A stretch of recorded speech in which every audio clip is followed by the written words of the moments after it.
சாருயிர்க்கு எல்லாம் தாரகமாம் பறை யாருயிர்க்கு உயிராம் அருட்பெருஞ்சோதி. ஆருயிர்க்கு உயிராம் அருட்பெருஞ்சோதி. உயிர்கள் அனைத்திற்கும் ஆதாரமாயிருப்பது பறை என்ற நிலையில் ஏறி அமர்ந்திருக்கும் ஆன்மாவான சிவம். பறை என்ற நிலையை அடையும் ஆன்மாக்கள் மாயையில் இருக்கும். அதனால்தான் பறையும் ஒரு மாயை.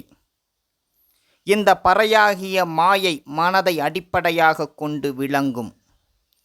பறை மனதை அடிப்படையாக கொண்டுதான் விளங்குகின்றது என்பதற்கான ஆதாரம் பறை ஒளி என் மனப்பதியினில் விரித்தே அரைசது எற்றெனும் அருட்பெருஞ்சோதி.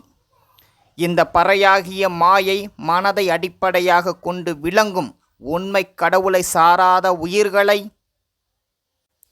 பறை தன்வசம் வைத்து கொண்டு உயிர்களை உலகியலில் வைத்து ஆட்டும். உண்மை கடவுளை சார்ந்த உயிர்களை பறையால் அசைக்க முடியாமல் போகும்.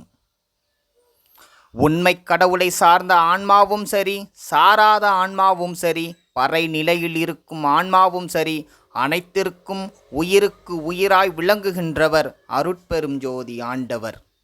இப்படிப்பட்ட உண்மைகள் எல்லாம் தெரியாமல் போனதால்தான் தமிழ் சித்தர்கள் பராபரை ஒன்றே தெய்வம் என்று ஆட்சி என உண்மை தெரியாமல் பாடிவிட்டனர். அதனால்தான் திருவருட்பிரகாச வள்ளலார் சித்தர் கூட்டத்தை சிறுபிள்ளை கூட்டம் என்று பேசினார். சித்தர்கள் மட்டுமல்ல, நாம் வணங்கிய அனைத்து கடவுளர்களும் சிறுபிள்ளை கூட்டம்தான்.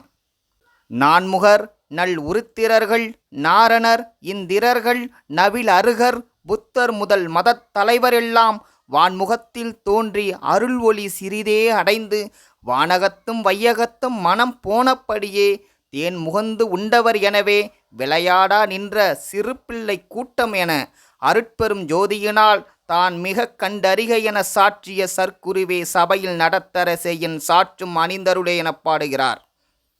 அதனால் இந்த சிறுபிள்ளை கூட்டம் அனைத்திற்கும் ஆறுயிருக்கு உயிராய் இருக்கின்றவர் அருட்பெரும் ஜோதி ஆண்டவர்.